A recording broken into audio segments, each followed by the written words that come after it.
గౌరవనీయులు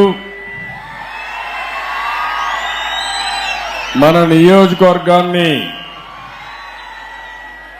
నేను లేనప్పుడు ఇన్ఛార్జిగా ఉండి సమర్థవంతంగా నడిపిస్తున్నటువంటి గౌరవ శాసన మండలి సభ్యుడు శ్రీకాంత్ గారు,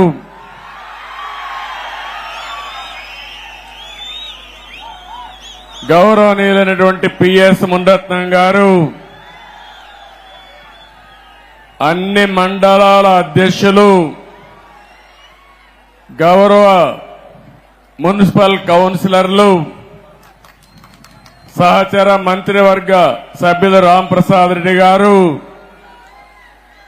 వేదిక పైన ఉన్నటువంటి నాయకులందరికీ, జిల్లా పార్టీ అధ్యక్షుడైనటువంటి వర్షం కూడా పడతా ఉంది, శుభ సూచకం. ఆగుతుందని ఆశిస్తున్నా, వరుణ దేవుడు మన మీటింగ్ అయ్యే వరకు కరుణిస్తాడని ఆశిస్తున్నా. జిల్లా పార్టీ అధ్యక్షుడు నాని గారు, నాకు ఆత్మ బంధువులు, నా కుటుంబ సభ్యులు,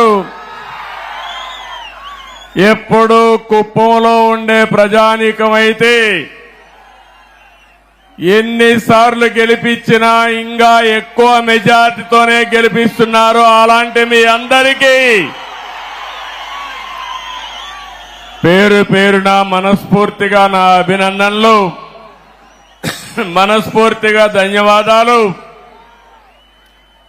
కుప్పంలో ఉండే ప్రజలందరికీ శిరస్సు వంచి పాదాభివందనం చేస్తున్నాను.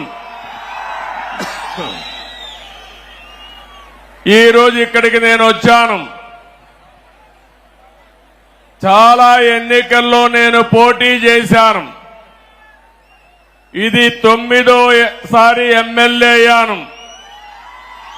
9 సార్లు ఎమ్మెల్యే అయితే 8 సార్లు మన కుప్పం నుంచే ఎమ్మెల్యే అయ్యాను. తిరుగులేని మెజార్టీతో గెలిపించారు మీరు. నా మీద ఒక విశ్వాసం పెట్టుకున్నారు. నేను వచ్చినా రాకపోయినా ఎన్నికల్లో మేము అండగా ఉంటామని మీ నిజాయితీ నిరూపించారు. నాకు మళ్లీ జన్మ అనేది ఉంటే కుప్పం ముద్దు బిడ్డగానే పుడతాను, మీ సేవ కోసమే ఉంటాను. అలాంటి అరుదైన అనుభవం ఈ నియోజకవర్గం. ఈసారి ఎన్నికలు జరిగాయి. 164 మంది ఎమ్మెల్యేలు గెలిపించారు. వైఎస్ఆర్ కాంగ్రెస్ పార్టీని చిత్తుగా ఓడించారు. 11 సీట్లే గెలిచారు. అంటే ప్రజాస్వామ్యంలో ఎవరైనా సరే విర్ర వీగితే ఇదే గతి పడుతుందని ప్రజలు నిరూపించారని చెప్పి నేను మీ అందరికీ తెలియజేస్తున్నా. ఎట్టు చేద్దాం? కాసేపు వెయిట్ చేద్దామా?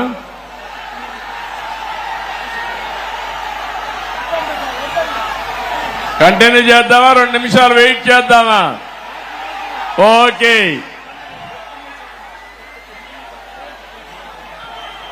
అలాంటిది మొన్న జరిగిన ఎన్నికల్లో ఒక హిస్టారికల్ ఎన్నికలు జరిగాయి.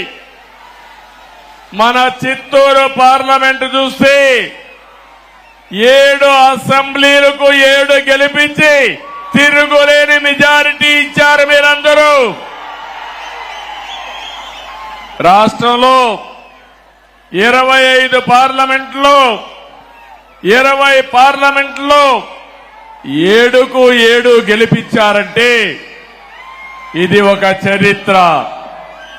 25 పార్లమెంట్లకి 21 పార్లమెంట్లు గెలిపించారు.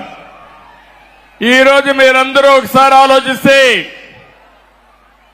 ఈ యొక్క వైఎస్ఆర్ కాంగ్రెస్ పార్టీ ఒక అరాచక పార్టీ. అలాంటి పార్టీని ఇంటికి పంపించడానికి తెలుగుదేశం, జనసేన, బీజేపీ జట్టు కట్టాం. 4 పార్టీలు కలిసి పోరాడాం. ఎన్డీఏలో భాగస్వాములయ్యాం. అందుకే ఈ ఎన్నిక ఒక హిస్టారికల్ ఎన్నిక అని చెప్పి కూడా నేను మీకు తెలియజేస్తున్నా.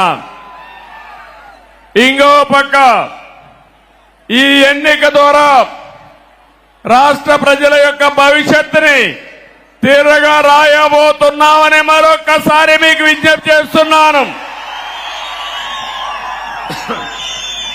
ఎప్పుడు కూడా నా రాజకీయానికి కుప్పం నియోజకవర్గం ఒక ప్రయోగశాల. ఇక్కడ మొట్టమొదటి ఒక కార్యక్రమాన్ని ప్రారంభించి ఆ రోజు సమైక్య ఆంధ్రప్రదేశ్ లో, తర్వాత నవ్య ఆంధ్రప్రదేశ్ లో అమలు చేశాం. ఈ రోజు కూడా మళ్లీ మీ అందరికీ హామీ ఇస్తున్నా. ఈసారి మీరు ఒక్కసారి ఆలోచిస్తే మనం ఎంపిక చేసిన ఎమ్మెల్యే అభ్యర్థులు చాలా బాగా చదువుకున్న అభ్యర్థులను పెట్టాం. యువతను తీసుకొచ్చాం. బడుగు బలహీన వర్గాలు తీసుకొచ్చాం. మహిళలకు ప్రాధాన్యత ఇచ్చాం. నిన్న కూడా మీరు చూస్తే నేను కేబినెట్ లో 17 మంది కొత్త వాళ్ళని మొదటిసారిగా మినిస్టర్లు చేసుకున్నాం. 7 మంది అయితే మొదటిసారి ఎమ్మెల్యేలు, మొదటిసారి మినిస్టర్లు. అందులో రాంప్రసాద్ రెడ్డి రాజమన రాయచోటి నుంచి మొదటిసారి గెలిచాడు. మొదటిసారి ఎమ్మెల్యేనే కాకుండా మంత్రి చేశావంటే యువతకు తెలుగుదేశం పార్టీ ఇచ్చే ప్రాధాన్యతని మరొకసారి మీ అందరికీ విజ్ఞప్తి చేస్తున్నాను. ఇంకొక పక్క బడుగు బలహీన వర్గాలకు ప్రాధాన్యత ఇచ్చాం. సామాజిక న్యాయానికి పెద్దపీట వేశాం. కుప్పం నియోజకవర్గం ఉంది. నా సామాజిక వర్గం లేదు గాని ఈ వెనుకబడిన వర్గాలే నా సామాజిక వర్గం. 40 ఏళ్లుగా గెలిపిస్తున్నారు. అందుకే రాష్ట్రంలో 8 మంది కేబినెట్ మంత్రులుగా బీసీలను పెట్టాం. ఇది ఒక చరిత్ర. 24 మందికి 8 మంది బీసీలు ఉండడం చరిత్ర అని చెప్పి కూడా నేను మీకు తెలియజేస్తున్నా. ఈరోజు 4వసారి నేను ముఖ్యమంత్రిగా ప్రమాణ స్వీకారం చేశాను. ప్రమాణ స్వీకారం చేస్తానే పోలవరం పోయాను, అమరావతికి వెళ్ళాను, అసెంబ్లీ సమావేశాలు పెట్టుకున్నాం, కేబినెట్ సమావేశం పెట్టుకున్నాం. తర్వాత నాకు ప్రత్యక్ష దేవుళ్ళైన కుప్పం దేవుళ్ళని కలవడానికి ఇక్కడికి వచ్చాను. ఇక్కడి నుంచి ప్రజాక్షేత్రానికి వెళతాను.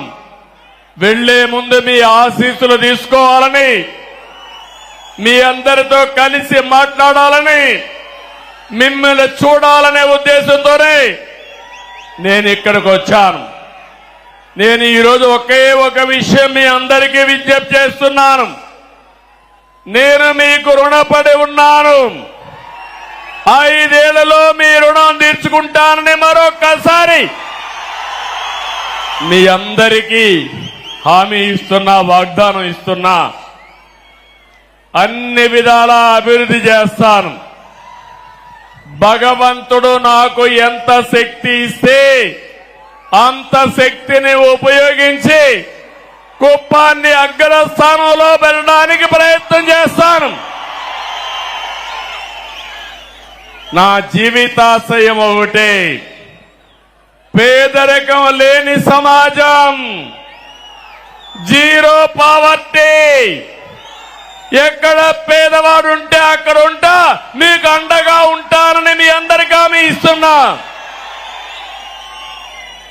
అందుకని ఒక్కసారి చరిత్ర కూడా మనం ఆలోచించుకోవాలి.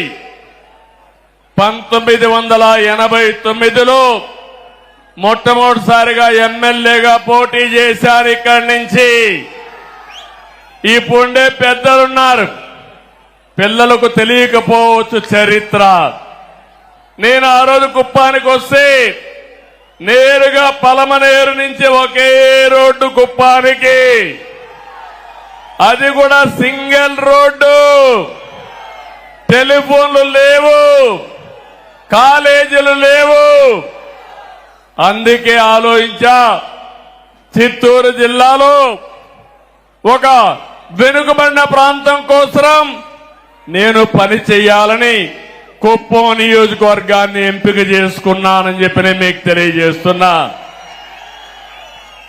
89, 94 మన గవర్నమెంట్ రాలేదు, అపోజిషన్ లో ఉన్నాం, పోరాటాలు చేశాం.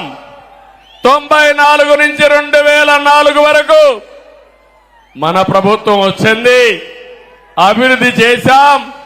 ఇప్పుడుండే అభివృద్ధి మీరు ఏ ఊరికి పోయినా, సిమెంట్ రోడ్ను అడిగినా, ఊర్లో వీధి దీపాలు అడిగినా, కాలేజీలను అడిగినా, ఏ అభివృద్ధిని అడిగినా దాన్ని ఎవరు చేశారంటే తెలుగుదేశం అని చెప్పే పరిస్థితిలో ఉంది. మీ ఎమ్మెల్యేగా నేనే చేశానని మీ అందరికీ సగర్వంగా విజ్ఞప్తి చేస్తున్నా. మళ్లీ 2004 నుంచి 14 వరకు అపోజిషన్ లో ఉన్నాం, మళ్లీ పోరాటాలే. 14 నుంచి 19 వరకు మళ్ళా అధికారంలో ఉన్నాం, అభివృద్ధిని పరిగెత్తించాం. నా జీవితంలో ఎప్పుడూ చూడలేదు 1924 అది ఒక పీడ కళ, అవునా కాదా తమ్ముళ్ళు అని అడుగుతున్నా. ఏమమ్మా ఆడబిడ్డలు, అవునా కాదా అని అడుగుతున్నా. అరాచకం, అప్రజాస్వామ్యం, దౌర్జన్యాలు, రౌడీయిజం నా జోలికే వచ్చారంటే ఇక్కడ అన్నా క్యాంటీన్ పెట్టాం. ఇక్కడే అన్నా క్యాంటీన్ పెట్టి భోజనం పెట్టాలంటే ఫ్రీగా వైఎస్ఆర్ కాంగ్రెస్ నాయకులు చేసిన దౌర్జన్యాలు ఎన్నో ఒక్కసారి గుర్తుపెట్టుకోవాలి. ఎక్కడో కేజీఎఫ్ అనుకున్నాం, కేజీఎఫ్ లో బంగారం కోసం గనులు వచ్చాయి. కుప్పంలో గ్రనైట్ మొత్తం దేసేసి మళ్ళా కేజీఎఫ్ ను మరిపించే విధంగా దోపిడీ జరిగింది, అవునా కాదా అని మిమ్మల్ని అడుగుతున్నా. ఒక మాజీ ముఖ్యమంత్రిగా, ఒక ప్రజాప్రతినిధిగా, ఒక ఎమ్మెల్యేగా నేను అక్కడికి పోతే నాకే దిక్కు లేదు. నేను కుప్పానికి వస్తున్నానంటే జీవో నెంబర్ 1 తీసుకొచ్చి మన మీదనే దాడులు చేసి మన వాళ్ళనే కేసులు పెట్టి 30 మందిని దగ్గర 10 మందిని 30 రోజులు జైల్లో పెట్టారు. ఏం తమ్ముళ్ళు మర్చిపోతానా, ఆడబిడ్డలో మర్చిపోతానా అని అడుగుతున్నా. నా జీవితంలో మొట్టమొదటిసారి జైలుకు కూడా పోయి మన వాళ్ళని పరామర్శించా. తర్వాత నన్ను కూడా జైల్లో పెట్టే పరిస్థితికి వచ్చారు. బాధ, ఆవేదన ఉంది. నాకు ఎవరి మీద కోపం లేదు, మీ మీద అభిమానం ఉంది. అందుకే చెప్తున్నా, కుప్పం ఒక ప్రశాంతమైన ప్రాంతం అవునా కాదా అని మిమ్మల్ని అడుగుతున్నా. మీకు ప్రశాంతత కావాలనా లేదా అని అడుగుతున్నా. ఈ రోజు మీ తరపున ఈ యొక్క ఎన్టీఆర్ మెమోరియల్, ఎన్టీఆర్ విగ్రహం సాక్షిగా చెప్తున్నా, ఎవడైనా కుప్పంలో రౌడీజం చేశారో చేస్తారు. అదే కడపటి రోజు అవుతుంది, మీకు జాగ్రత్త. రౌడీజం గాని గంజాయి గాని అక్రమ వ్యాపారాలు గాని ఈ ప్రశాంతమైన పవిత్రమైన కుప్పంలో చేయడానికి వీలు లేదు. అందరూ ఏకగ్రీవంగా ఆమోదిస్తారా లేదా అని మిమ్మల్ని అడుగుతున్నా. గట్టిగా చప్పట్లు కొట్టి కూడా చెప్పండి ఆమోదిస్తామని. 5 సంవత్సరాలు నేను ఒక స్పష్టమైన అజెండాతో వచ్చాను మీ దగ్గరికి. సంక్షేమానికి పెద్దపీట వేస్తాం, అభివృద్ధి పరిగెత్తిస్తాం. దానికి నమూనాగా ఈ కుప్పం నియోజకవర్గాన్ని తయారు చేస్తారని మరొకసారి మీ అందరికీ హామీ ఇస్తున్నా. మన మున్సిపాలిటీ కుప్పం పన్నులు పెంచారు గాని అభివృద్ధి చేశారా తమ్ముళ్ళు ఆడబిడ్డలను అడుగుతున్నా. నేను మీ అందరికీ ఒకటే హామీ ఇస్తున్నా. ఈరోజు నేను మొన్నే చెప్పాను 100 కోట్లని గాని 100 కోట్లు కాదు, ఎంతైనా పర్వాలేదు, ఒక మోడల్ మున్సిపాలిటీగా ఈ కుప్పాన్ని తయారు చేస్తాం. ఔటర్ రింగ్ రోడ్ వేస్తాం, టౌన్ లేక్ అన్ని రోడ్లు వేస్తాం, అన్ని రోడ్లు సిమెంట్ రోడ్లు చేస్తాను, డ్రైనేజ్ వ్యవస్థ ఏర్పాటు చేస్తాను, జంక్షన్లు కూడా ఏర్పాటు చేసి అవసరమైతే ఒక పరిశుభ్రమైన నగరంగా కుప్పం టౌన్ ని తయారు చేసే బాధ్యత నాదని మీ అందరికీ హామీ ఇస్తున్నా. ఈ కుప్పమే కాదు, మనకు 4 మండలాలు ఉన్నాయి. 4 మండలాలను కూడా మండల కేంద్రాలను అభివృద్ధి చేస్తా. ఒక్కొక్క మండల కేంద్రానికి ఒక 10 కోట్లు తక్కువ కాకుండా ఖర్చు పెట్టి ఈ మండల కేంద్రాలను అభివృద్ధి చేసి ఆదర్శమైన టౌన్ గా చేసే బాధ్యత నాదని మీ అందరికీ హామీ ఇస్తున్నా. అన్ని పంచాయతీల్ని మేజర్ పంచాయతీ అయితే 2 కోట్లు ఖర్చు పెడతాం, మైనర్ పంచాయతీ అయితే 1 కోటి రూపాయలు ఖర్చు పెడతాం. ఇవన్నిటికీ ఎస్టిమేట్స్ తయారు చేపిస్తా. పని ఈ రోజు నుంచే ప్రారంభం అవుతుందని మరొకసారి హామీ ఇస్తున్నా. ఇది కాకుండా మీ గ్రామాల్లో గ్రామ సభలు పెట్టి త్రాగునీరు, డ్రైనేజ్, వీధి దీపాలు ఇలాంటి కనీస మౌలిక సదుపాయాలు ఏవైతే అవసరముందో అదే మారిగా వేస్ట్ కాంపోస్ట్ పెట్టాం. మనం ఊరిలో ఉండే చెత్తంతా తీసుకొచ్చి ఎరువుగా మార్చి కాంపోస్ట్ ఎరువుగా ఉపయోగించాలని చెప్పి ఆలోచించాం. ఆ షెడ్లన్నీ ఈరోజు వైఎస్ఆర్ కాంగ్రెస్ నాయకులు వాళ్ళ రంగు కొట్టుకున్నారు కానీ అక్కడ మాత్రం ఎలాంటి కార్యక్రమాలు లేవు. అందుకే మీకు హామీ ఇస్తున్నాను, కుప్పంలో ప్రతి ఒక్క పంచాయతీ ఒక మంచి పంచాయతీగా, పరిశుభ్రమైన పంచాయతీగా తయారు చేసే బాధ్యత నాదని మీ అందరికీ హామీ ఇస్తున్నా. త్రాగునీరు ఎప్పుడో వాటర్ స్కీములు పెట్టాం. ఎన్టీఆర్ సుజల స్రవంతి కింద 2 రూపాయలకి 20 లీటర్లు నీళ్లు ఇస్తే దాన్ని సర్వనాశనం చేశారు. మళ్లీ హామీ ఇస్తున్నాం, ప్రతి ఒక్క ఇంటికి కొళ్ళాయి ద్వారా నీళ్లు ఇచ్చే బాధ్యత తీసుకుంటాం. ఇదే కాదు, ఎన్టీఆర్ సుజల స్రవంతి కూడా మినరల్ వాటర్ ఇవ్వడానికి ముందుకు తీసుకుపోతాం. దీనికి కూడా ఎస్టిమేట్స్ వేపిస్తా. బార్ ఫుటింగ్ లో ఈ పనులన్నీ అవుతాయని చెప్పి నేను మీకు తెలియజేస్తున్నా. ఒక పక్క అన్ని గ్రామాలకు రోడ్లు ఇప్పించే బాధ్యత తీసుకుంటాం, ఊర్లో సిమెంట్ రోడ్లన్నీ వేసే బాధ్యత తీసుకుంటాం, పొలాలకు కూడా రోడ్లు వేసే బాధ్యత తీసుకుంటామని మీ అందరికీ హామీ ఇస్తున్నా. దీనితో పొలం నుంచి ఏ మార్కెట్కు పోవాలన్నా వ్యవసాయ ఉత్పత్తులు సుజావుగా తీసుకుపోయే కార్యక్రమానికి శ్రీకారం చుడతాం. ఇప్పుడే వస్తానే పోయాను. హంద్రి నీవా కాలువ మన నాయకుడు ఎన్టీ రామారావు గారు ప్రారంభించిన కాలువ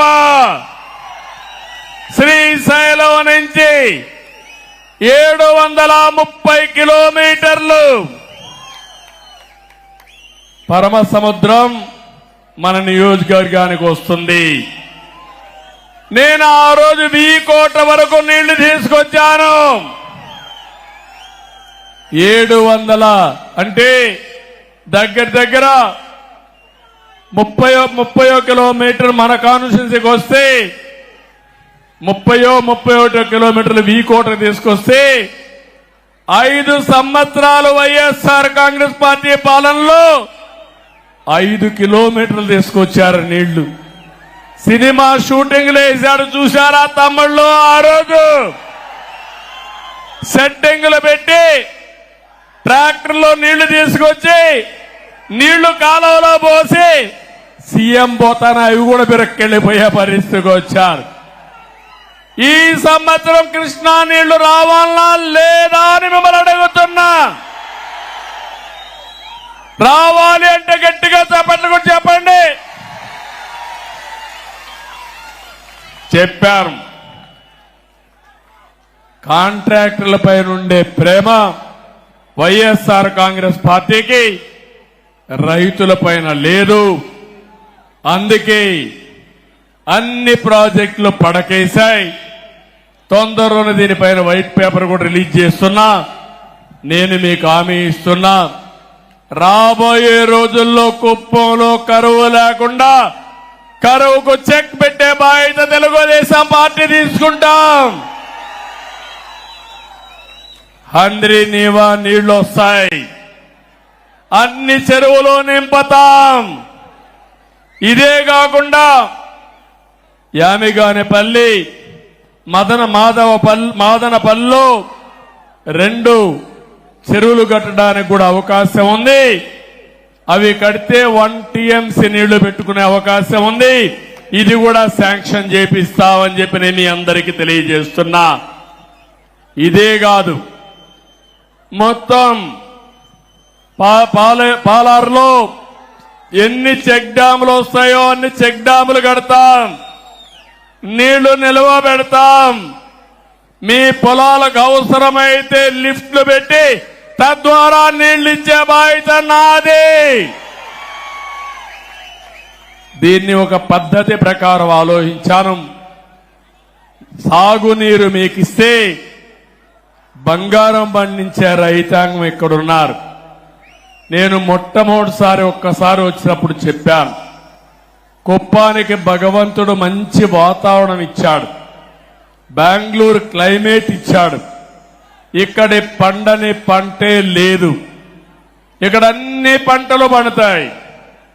పట్టు పరిశ్రమకు కేంద్రం ఈ కుప్పం నియోజకవర్గం. ఇంకో పక్క మంచి పండ్లు, కూరగాయలు, వాణిజ్య పంటలన్నిటికీ చిరునామా ఈ కుప్పం నియోజకవర్గం. ఈ సంవత్సరం మన వాళ్ళు టమోటా కూడా బాగా వేశారు. లాభాలు కూడా బాగానే వచ్చాయి.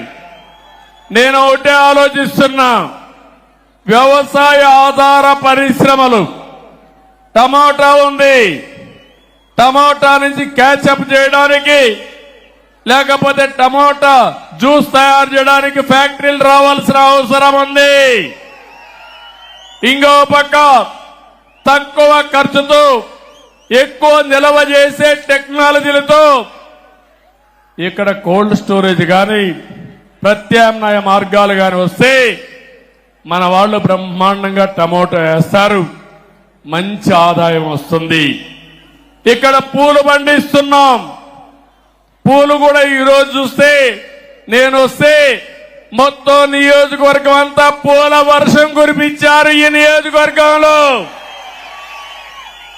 ఎక్కడి నుంచో తేలేదు, మన పొలాల్లో పండే పూలే రోడ్డు మీదకి వచ్చాయి, వర్షాన్ని కురిపించే పరిస్థితికి వచ్చారు. చాలా గర్వంగా ఉంది. అలాంటి పూలు పండించే రైతాంగానికి మార్కెట్ ఏర్పాటు చేసే బాధ్యత నాదని మీ అందరికీ హామీ ఇస్తున్నా. కూరగాయలు గాని, అదే మరిగా పండ్లు గాని, పూలు గాని, ఇలాంటివి ఏవైతే పండిస్తున్నారో వాళ్ళందరితో, రైతులతో ఒక సమాఖ్య ఏర్పాటు చేస్తా. వాళ్ళందరి ఆలోచనలు తీసుకుంటా ఇక్కడి నుంచి నేరుగా మార్కెట్కి ఎట్ట పంపించాలనో, దానికి ఏమేమి అవసరం ఉన్నాయో అవన్నీ చేస్తా. ఎప్పుడో నా కోరిక ఇక్కడే ఒక విమానాశ్రయం తీసుకొచ్చి ఇవన్నీ కూడా కార్గో ద్వారా పంపించాలని ఒక ఆలోచన చేశాం. దుర్మార్గులు దాన్ని కూడా నిలిపేశారు. నేను ఒకటే హామీ ఇస్తున్నా, వీలైనంత తొందరలో కుప్పంలో విమానాశ్రయం కూడా వస్తుంది. ఇక్కడి నుంచి మనం పండించిన కూరగాయలు ఎయిర్ కార్గో ద్వారా విదేశాలకు కూడా పంపించే ఏర్పాట్లు చేసే ఆలోచన చేస్తున్నాను. మనం కూడా ఎవరన్నా రావాలన్నా, మనం వెళ్లాలన్నా చిన్న చిన్న ఫ్లైట్లు కూడా వస్తున్నాయి. అవి కూడా వస్తే లాజిస్టిక్స్ పెరుగుతుంది.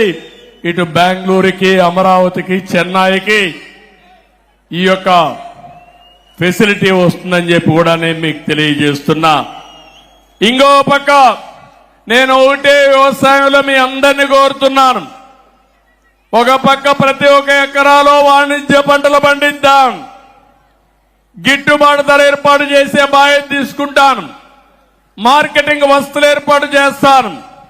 ఇంకో పక్క పాడి పరిశ్రమ మీరు గుర్తుపెట్టుకోవాలి. ఇప్పుడు నేను తొందరగా మీటింగ్ కూడా కంప్లీట్ చేయాలి. 5 అయితే మీకు జ్ఞాపకం వస్తుంది, మేము ఆవు పిలుస్తా ఉంటుంది మిమ్మల్ని అందరినీ.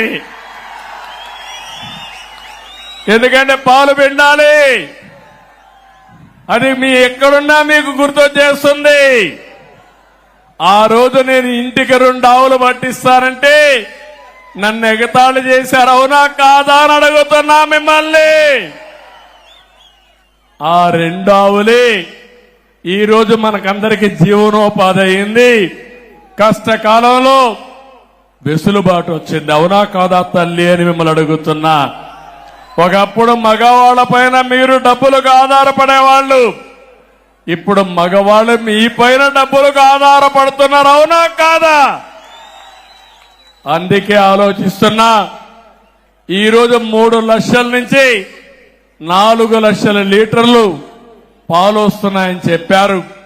మన కుప్పంలో 10 లక్షల లీటర్లు పాల ఉత్పత్తి కేంద్రాలు పెట్టాలని, ఉత్పత్తి చేయాలని నేను ఆలోచిస్తున్నా. దానికి ఎన్ని ఆవులు కావాలన్నా పట్టిస్తాం. ఆవులకు మళ్ళా షెడ్లు కూడా వేయాలి. ఆ రోజు మనమందరం కూడా షెడ్లు కూడా ఇప్పిస్తే అవి కూడా మానేశారు. రేషన్ కూడా ఆ రోజు మనం చూస్తే ఏ విధంగా చేయాలో ప్రయోగాలు చేశాం. ఈరోజు అవన్నీ పోయినాయి. దానా సబ్సిడీ అన్నీ పోయినాయి. మళ్ళా ఇప్పిస్తా, మిమ్మల్ని ఆదుకుంటాను.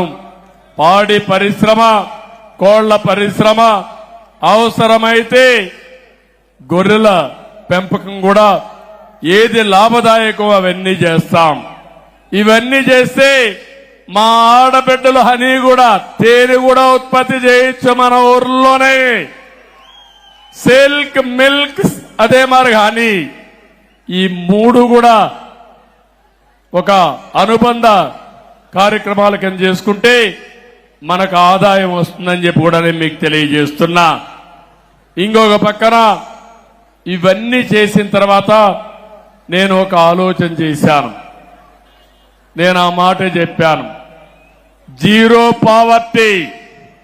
ఏ గ్రామంలో కూడా నిరుపేదలందరూ లేకుండా వాళ్ళకి ఆదాయం పెంచడానికి ఏమేం మార్గాలున్నాయో ఆలోచిస్తున్నాను. మనకుండే పెద్ద ఆస్తి జనాభా. ఒక ఇంట్లో 5 మంది కుటుంబ సభ్యులు ఉంటారు. పిల్లల్ని బాగా చదివిస్తే జీవితంలో సెటిల్ అవుతారు. పెద్దవాళ్ళు కూడా ఆదాయాన్ని, భూమి లేకపోయినా ఆదాయం సంపాదించే మార్గాన్ని ఏర్పాటు చేస్తే ప్రభుత్వం ఇచ్చే సహాయాన్ని తీసుకుంటూనే మీరు కూడా 10 రూపాయలు సంపాదించుకోవాలి. చేపను ఇవ్వడమే కాదు, చేపను పట్టే విధానం నేర్పిస్తే పేదవాళ్ళకు ఎంతో వెసులుబాటు వస్తుంది. అదే నా ఆలోచన. ఈ రాష్ట్రంలో నా జీవితంలో ఒకే ఒక ఆలోచన. ఎన్టీ రామారావు గారు ఎప్పుడూ చెప్పేవాడు, పేదవాడే దేవుళ్ళు, సమాజమే దేవాలయం అని చెప్పింది ఎన్టీ రామారావు గారు. అలాంటి పేదరిక నిర్మూలన నా జీవితాశయం. ప్రతి ఒక్క గ్రామాన్ని ఒకటే కోరుతున్నా, జీరో పావర్టీ. పేదలు లేని గ్రామం, పేదలు లేని మండలం, పేదరికం లేని కుటుంబం రాష్ట్రంలోనే దేశంలోనే పేదరిక నిర్మూలనలో, ఆర్థిక అసమానతలు నిర్మూలించడంలో కుప్పం దేశానికి ఒక ఆదర్శం కావాలని మనస్ఫూర్తిగా కోరుకుంటున్నా. ఆశయం బానే ఉంది, ఆచరణ చెయ్యాలంటే మీ అందరి సహకారం నాకు అవసరం. మళ్లీ కుప్పం ఏరియా డెవలప్మెంట్ అథారిటీ ఒకప్పుడు పెట్టాను, ఇప్పుడు మళ్లీ కాడా పెడతాను. ఒక మంచి ఐఏఎస్ ఆఫీసర్ ఇక్కడనే పెడతాను. మీ సమస్యలన్నీ పరిష్కారం చేస్తాను. మీ ఆదాయాన్ని పెంచే మార్గం, ఆలోచనలు ఇస్తా, అమలు చేసే బాధ్యత అప్పచెప్తారని కూడా మీ అందరికీ తెలియజేస్తున్నా. అది కూడా ప్రారంభిస్తాను. ఒక ప్రణాళిక తయారు చేసి ఆ ప్రణాళిక పెట్టి ఇవన్నీ కూడా అమలు చేయడం కోసం ముందుకు పోతాం. ఇంకో పక్క మన నియోజకవర్గంలో 2 కోరికలు కోరారు. మల్లన్నూరుని మండల హెడ్ క్వార్టర్ గా చేయమని, అదే మరి రాళ్ల బదుగూరు ఇంకొక మండలం చేయమని నేను నిన్నే ఆదేశాలు ఇచ్చాను. ఈ 2 మండలాలు కూడా ఏర్పాటు చేస్తున్నాం. ఇప్పుడు మున్సిపాలిటీ 4 మండలాలున్నాయి. భవిష్యత్తులో 6 మండలాలు మున్సిపాలిటీ ఉంటుందని ఈ సభాముఖంగా మీ అందరికీ తెలియజేస్తున్నా. ఇక్కడికి వచ్చినప్పుడు కుప్పం బస్ స్టాండ్, తమ్ముళ్ళు ఇక్కడ బస్సులు కూడా దొంగిలిచ్చారు దొంగలు. ఇక్కడి నుంచి బస్సులు వేసుకోవచ్చు, తప్పు లేదు. కుప్పంలో ఉండే బస్సులు తీసుకుపోయారంటే వీళ్ళని ఏమనాలో మీరే ఒక్కసారి ఆలోచించండి. నిన్నే చెప్పాను, మళ్లీ నా కుప్పానికి బస్సులు పంపించమంటే నిన్నటి నుంచే బస్సులు వస్తున్నాయి మళ్లీ ఇక్కడికి. ఒకటే హామీ ఇస్తున్నా, ఒక ఆధునికమైన బస్ స్టేషన్ కింద, బస్ డిపో కింద కుప్పాన్ని నిర్మాణం చేస్తాం. ఇక్కడే ఆర్టీసీ మినిస్టర్ మా రాంప్రసాద్ రెడ్డి గారు ఇక్కడే ఉన్నారు. ఇప్పుడే ఆదేశాలు ఇచ్చాను, ప్లాన్స్ అన్ని తయారు చేసుకొస్తాడు. అన్ని గాని సవ్యంగా జరిగితే కుప్పంలో అన్ని బస్సులు కూడా ఎలక్ట్రికల్ బస్సులు వేసేస్తాం. పొల్యూషన్ కూడా ఉండదు. ఎక్కడ రోడ్ల మీద పోతాండు ఊగురాట కూడా లేదు. అలాంటి అవసరమైతే కొన్ని ఏసీ బస్సులు కూడా పెట్టేసి వేరే ప్రాంతాలకు పోవాలంటే కార్లు అవసరం లేకుండా శుభ్రంగా పోయి వచ్చే పరిస్థితి వస్తుంది. ఇంకో పక్క మన కుప్పానికి అన్ని పక్కల వివిధ రకాలైన నగరాలున్నాయి. ఒక పక్క కృష్ణపట్నం ఉంది, కృష్ణగిరి ఉంది, ఇంకో పక్కన కేజీఎఫ్ ఉంది, ఇంకో పక్క బెంగళూరు నగరం ఉంది, సమీప ప్రాంతంలోని చెన్నై కూడా ఉంది. మన రైల్వే లైన్ కూడా మీరు చూస్తే కుప్పం ఒక జంక్షన్ గా కూడా తయారయ్యే అవకాశం ఉంది.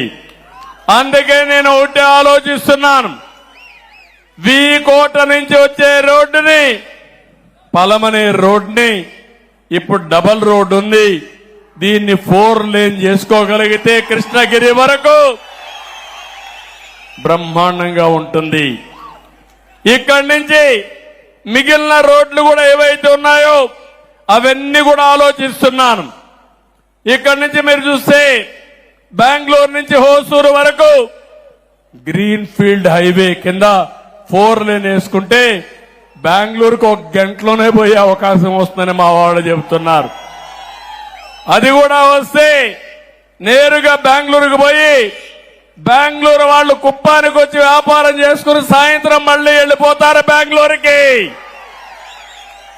మొన్న బెంగళూరు నుంచి ఒక 20,000 మంది వచ్చారు మన వాళ్ళు ఓట్లు వేయడానికి.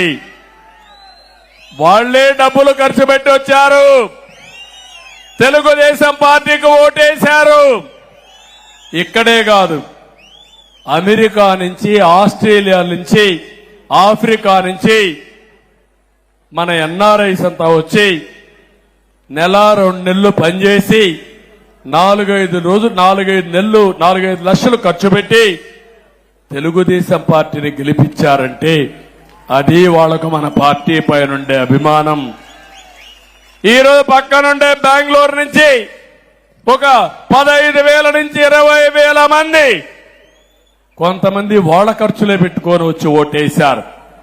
హైదరాబాద్ నుంచి చూస్తే 55-60 ట్రైన్లు పట్టకుండా ఎక్కడికక్కడ వచ్చి ఓటేసి వెళ్లారంటే వాళ్ళ అభిమానం చూసిన తర్వాత నాకు అనిపిస్తుంది నా జీవితాంతం వాళ్ళకు రుణపడున్నా వాళ్ళ రుణం తీర్చుకుంటానని చెప్పి కూడా నేను మీకు తెలియజేస్తున్నా. అందుకనే ఈ యొక్క కుప్పం నుంచి చుట్టుపక్కల తమిళనాడులో ఉండే ప్రధాన నగరాలకి, కర్ణాటకలో ఉండే నగరాలకి ఇన్ఫ్రాస్ట్రక్చర్ ఏర్పాటు చేస్తాం. ఇక్కడే ఎక్స్ప్రెస్ వే కూడా వస్తుంది, 4 లేన్ రోడ్డు వస్తుంది. ఆ ఎక్స్ప్రెస్ వే చూస్తే మన కుప్పం దగ్గర ఎక్కడో కూడా ఒక దారి పెట్టమంటే నేరుగా బెంగళూరుకు 1 గంటలో వెళ్లిపోయే అవకాశం వస్తుంది. అది కూడా నేను గడ్కరీ గారితో మాట్లాడి ఏర్పాటు చేయిస్తానని చెప్పి నేను మీకు తెలియజేస్తున్నా. నిన్న ఎన్నికల్లో యువత బ్రహ్మాండంగా పనిచేశారు. జాబు రావాలంటే ఇదే స్లోగన్ ఎక్కడ చూసినా. అందుకే నా మీద బాధ్యత పెరిగింది. మళ్లీ ఉద్యోగాలు ఇప్పించే బాధ్యత నాది. అందుకనే ఆలోచిస్తున్నాను, మన కుప్పానికి టెక్స్టైల్ గాని, ఫుడ్ ప్రాసెసింగ్ గాని, వివిధ రకాలైనటువంటి ఇండస్ట్రీస్ రావాలి. ఇక్కడి నుంచి మనం ప్రపంచంలో ఉండే కంపెనీలకు పనిచేసే విధంగా కూడా రావాలి. ఇవన్నీ కూడా ఏ విధంగా చేయాలో నేను ఆలోచిస్తున్నా. ఒక ప్రణాళిక తయారు చేసుకుంటా. కుప్పంలో ఇండస్ట్రీస్ రావాలి. కాలేజీలు, స్కూల్స్ ఇప్పటికే మనం చాలా పెట్టుకున్నాం. కుప్పం ద్రవిడ యూనివర్సిటీ ఉంది, భ్రష్టు పట్టించారు. నేను ఒకటే ద్రవిడ యూనివర్సిటీలో నేను దృష్టి పెడుతున్నాను. మళ్ళా అడ్మినిస్ట్రేషన్ గాడిలో పెట్టే బాధ్యత నాది. 254 మందికి 10 నెలలుగా జీతాలు రావడం లేదు. 6 నెలలుగా జీతాలు రాని వాళ్ళందరికీ జీతాలు కూడా రిలీజ్ చేయమని నిన్నే చెప్పొచ్చాను. ఆ జీతాలు కూడా రిలీజ్ చేపిస్తాం. అదైన తర్వాత ద్రవిడ యూనివర్సిటీ ప్రక్షాళన చేయాల్సిన బాధ్యత ఉంది. ప్రక్షాళన చేస్తాను. ప్రక్షాళన చేసి ఒక మంచి యూనివర్సిటీగా తీర్చిదిద్దాను. మెడికల్ కాలేజ్ ఉంది, ఇంజనీరింగ్ కాలేజ్ ఉంది, మంచి స్కూల్స్ ఉన్నాయి. ఇంకా నేను ఒకటే ఆలోచిస్తున్నా, కుప్పాన్ని ఒక ఎడ్యుకేషన్ హబ్ గా తయారు చేయాలని. మన పిల్లలు చదువుకోవడమే కాకుండా బయట పిల్లలు కూడా వచ్చి చదువుకుని ఒక ఆహ్లాదకరమైన ప్రదేశంగా ఈ కుప్పాన్ని తయారు చేస్తాం. దానివల్ల చాలా వరకు ఉపయోగం వస్తుంది. ఇది కూడా చేస్తానని చెప్పి నేను మీకు తెలియజేస్తున్నా. ఇది కాకుండా ఇంకో పక్కన మీరు ఒకసారి చూస్తే ఇక్కడికి వచ్చినప్పుడు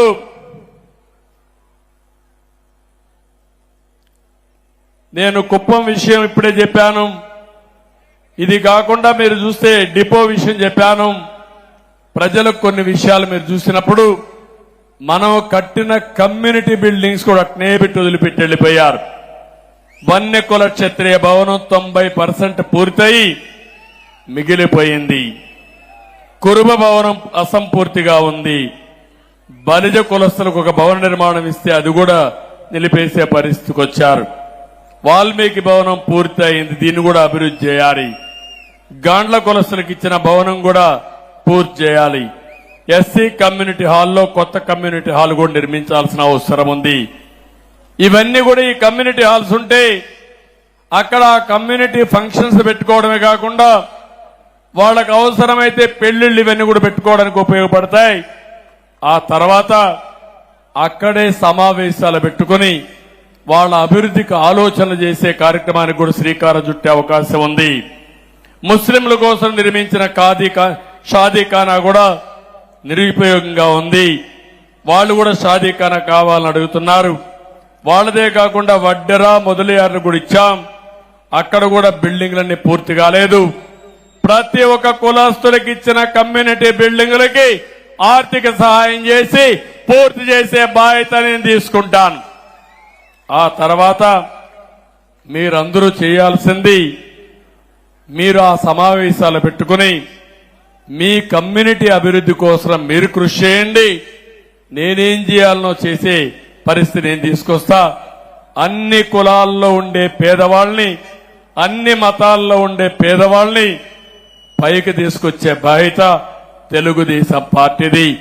ఎమ్మెల్యేగా నా బాధ్యత అని చెప్పి కూడా నేను మీకు తెలియజేస్తున్నా. మన నియోజకవర్గంలో భక్తి ఎక్కువ, దేవుళ్ల పైన ఒక విధంగా ఆలోచిస్తే చాలా భక్తి ఉండే ప్రాంతం. ఇక్కడే తిరుపతి గంగమ్మ, ఆ టెంపుల్లో ఎన్ని అరాచకాలు జరిగాయో మీరే చూశారు. ఆ గంగమ్మ తల్లే వీళ్ళని చిత్తుగా ఓడించి భూస్థాపితం చేసింది. వెంకటేశ్వర స్వామిని అప్రతిష్ట పాలు చేశారు. వెంకటేశ్వర స్వామిని ఊరూరు తిప్పారు పెళ్లిళ్లకు, పేరంటాలకి. ఆయనకు కూడా కోపం వచ్చింది. ఒకటి అనుకున్నాడు, నా పేరు దుర్వినియోగం చేసిన వాడు ఎవడైనా సరే భూగర్భంలో కలిసిపోతారనే ఉద్దేశంతోనే ఈరోజు ఈ పార్టీని ఓడించే పరిస్థితికి వచ్చాడు. నేను ఇక్కడే మీ అందరికి ఒకటి హామీ ఇస్తున్నా, తిరుపతి గంగమ్మ, మల్లప్ప కొండ, బేటరాయ స్వామి ఆలయం, కనకనాశనమ్మ ఆలయం, రాళ్ల బదుగూరులో ఉండే కోదండ రామాలయం, యామగానపల్లి ధర్మరాజుల ఆలయం, ఇవన్నీ కూడా పెద్ద ఎత్తున అవసరమైతే డబ్బులు ఖర్చు పెట్టి అభివృద్ధి చేసే బాధ్యత నాది. మంచి దేవాలయాలుగా తయారు చేసి మీరు కూడా రోజంతా కష్టపడి మందుల షాపు పోకుండా, మద్యం షాపు పోకుండా దేవాలయానికి పోయే కార్యక్రమానికి శ్రీకారం చుడదాం. పుణ్యము పురుషార్థం రెండు దొరుకుతాయి. ఇది కాకుండా చిన్న చిన్న దేవాలయాలున్నాయి, 100 పైన ఉన్నాయి. అవసరమైతే ఓ దేవాలయానికి 10 లక్షలు 20 లక్షలు కావాలంటే ఇచ్చి పూర్తిగా అభివృద్ధి చేసే బాధ్యత తీసుకుంటాం. ఇది కాకుండా బీసీ, ఎస్సీ, ఎస్టీ హాస్టల్స్ ఉన్నాయి. హాస్టల్స్ అన్ని దెబ్బతిన్నాయి, చాలా ఇబ్బందుల్లో ఉన్నాయి. అవి కూడా బాగు చేసే బాధ్యత తీసుకుంటాను. ఇప్పుడే కలెక్టర్కి ఆదేశాలు ఇచ్చా, ఒక్క వారంలో యాక్షన్ ప్లాన్ తయారు చేయండి. పేద పిల్లలు చదువుకునే హాస్టల్స్ గాని, కాలేజీలు గాని కనీస అవసరాలు ఇవ్వాల్సిన అవసరం ఉంది. వసతులు ఏర్పాటు చేయాలని చెప్పి చాలా స్పష్టంగా చెప్పాను. ఇంకో పక్క అన్ని గ్రామాలకు మొబైల్ ఫోన్లు. మా తల్లి అయితే ఫోన్ తీసుకొని మొత్తం షూటింగ్ చేస్తా ఉంది, మీటింగ్. కానీ ఇక్కడి నుంచి ఇంటికి పంపించాలంటే ఓసారి బ్యాండ్ విత్ లేకపోతే అక్కడికి పోయే పరిస్థితి ఉండదు. అందుకే అన్ని మారుమూల గ్రామాల్లో కూడా బ్రహ్మాండమైన నెట్వర్క్ ఉండేట్టుగా, బ్యాండ్ విత్ ఉండేట్టుగా చేసే బాధ్యత తీసుకుంటాం. ఇప్పటికి ఒక 4-5 గ్రామాల్లో లేదు, అది కూడా చేస్తాం. ఇప్పుడు మనం చూస్తే రామకుప్పం అటవీ ప్రాంతంలో గంజాయి కూడా సాగు చేస్తున్నారంటే ఈ వైఎస్ఆర్ కాంగ్రెస్ దొంగలు. అంటే గంజాయి పెరట్లో పండించే పరిస్థితికి వచ్చేశారు వీళ్లు. అందుకే ఉక్కు పాదం మోపతాం. గంజాయి ఎవడైనా ఎక్కడైనా సాగు చేస్తే నిన్ను మాత్రం వదిలిపెట్టమని చెప్పి మరొకసారి ఈ సభ ద్వారా హెచ్చరిస్తున్నా. నిన్నే ఒక కమిటీ కూడా ఇచ్చాను. 5 మంది మంత్రులతో ఒక కమిటీ వేసి 100 రోజుల్లో ఒక యాక్షన్ ప్లాన్ ఇచ్చి ఆంధ్రప్రదేశ్ ని గంజాయి రహిత రాష్ట్రంగా, గంజాయి అనే మాట లేకుండా చేయడం కోసం ఒక స్పష్టమైన కార్యక్రమానికి శ్రీకారం చుట్టాను. అదే సమయంలో కుప్పంలో హింస, నేరాలు, ఘోరాలు, అవినీతి, దోపిడీ జరగడానికి వీలు లేదు. ఒకప్పుడు నేను చెప్పేవాడిని, పోలీస్ స్టేషన్ అవసరం లేదు, కోర్టుకు పోకూడదు, అప్పుడే మనం అభివృద్ధి అవుతామని చెప్పాను. కానీ ఈ దుర్మార్గులు వచ్చి అన్ని ఎస్ఐల్ని నేరాలు చేపించడానికి ప్రోత్సహించారు. వీళ్లే దొంగలకు కాపలా పెట్టే పరిస్థితికి వచ్చారు. దానివల్ల చాలా అరిష్టాలు జరిగాయి. అవన్నీ కూడా ఎక్కడికక్కడ నిర్మూలించే బాధ్యత నాదని మీ అందరికీ హామీ ఇస్తున్నా. నేను ఒకటే మిమ్మల్ని అందరినీ కోరుతున్నాను, సంకల్పం మంచిదైతే భగవంతుడు కూడా సహకరిస్తాడు. నేను ఇక్కడికి వచ్చినప్పుడు మీటింగ్ స్టార్ట్ చేస్తే వరుణ దేవుడు వచ్చాడు, తొంగి చూశాడు. కానీ వరుణ దేవుడిని కోరుకున్నాం, మేము మహాయజ్ఞం చేస్తున్నాం, మంచి సంకల్పం చేయబోతాం, కాబట్టి కొంత టైం మాకిమ్మంటే వరుణ దేవుడు కూడా కరుణించాడు, ఆశీర్వదించి. అవునా కాదా? నమ్మకం ఉందా లేదా మీకు? అవునంటే గట్టిగా చేతుల పైకెత్తండి, గట్టిగా చప్పట్లు కూడా చెప్పండి అవునని. ఈరోజు కుప్పంలో మనం చేసే సంకల్పం మన జీవితాలని మార్చే సంకల్పం. నేను నా రుణం తీర్చుకోవడానికి ఇక్కడికి వచ్చాను. నేను ఏం చేయబోతానో స్పష్టంగా చెప్పడమే కాకుండా మిమ్మల్ని అందరినీ భాగస్వాములు చేయాలనుకుంటున్నాను. మొన్న ఎన్నికల్లో ఒక్కసారి మీరు ఆలోచిస్తే సమైక్య ఆంధ్రప్రదేశ్ లో కూడా కుప్పం ఎప్పుడు మొదటి 3 స్థానాల్లో ఉండేది మెజారిటీలో. కానీ మొన్న మాత్రం ఎక్కడ చూసినా 95,000 మెజారిటీ మంది, 47,000 48,000 95,000 వచ్చాయి. అంటే 1 సైడ్ గుద్దేశారు అక్కడ. నాకే ఆశ్చర్యం వేసింది, నా జీవితంలో ఎప్పుడు చూడలా.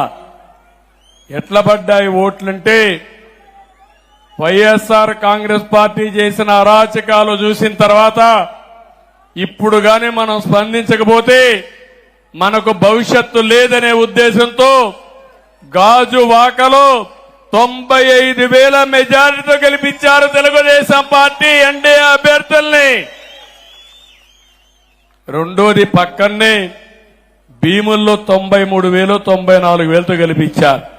మంగళగిరి అన్నిసార్లు ఓడిపోయిన నియోజకవర్గం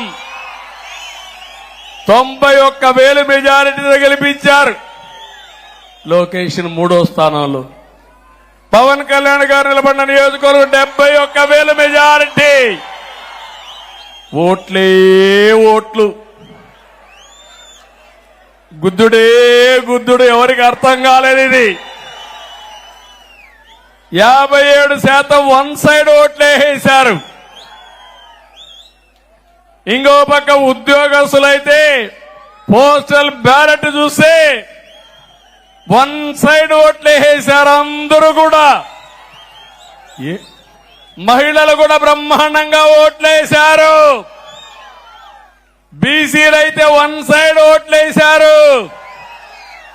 ఇవన్నీ చూసిన తర్వాత నాకు అనిపిస్తుంది, ఎప్పుడైనా సరే ప్రజలకు మంచి చేస్తే ప్రజలెప్పుడు గుర్తుపెట్టుకుంటారు. తాత్కాలికంగా కొన్ని ఇబ్బందులు వచ్చినా దీర్ఘకాలంలో నిజం గెలుస్తుంది. అదే సమయంలో ఎవరైతే ప్రజలకు అండగా నిలబడతారని నమ్మకం ఉంటే వాళ్ళని గెలిపించుకునే బాధ్యత ప్రజలు తీసుకుంటారని చెప్పి కూడా నేను మీకు తెలియజేస్తున్నా. ఎంత దుర్మార్గులంటే వీళ్ళు, మా ఇంట్లో ఆడవాళ్ళు ఎప్పుడూ బయట వచ్చేవాళ్ళు కాదు, కడాన మా మిస్సెస్ కూడా కుప్పానికి వచ్చి మీకు క్యాంపైన్ చేసే పరిస్థితికి వచ్చింది. ఎప్పుడన్నా చూశారా? 40 ఏళ్ళుగా ఎప్పుడన్నా వచ్చిందా ఆవిడ? ఎప్పుడు రాలేదు కదా. ఎప్పుడన్నా నామినేషన్లకు ఇంట్లో వాళ్ళు ఎవరన్నా వచ్చారా మా ఇంట్లో నుంచి? మీరే నా కుటుంబ సభ్యులు అనుకున్నా, మీరే నా బంధువులు అనుకున్నా, మీకే అప్పచెప్పా.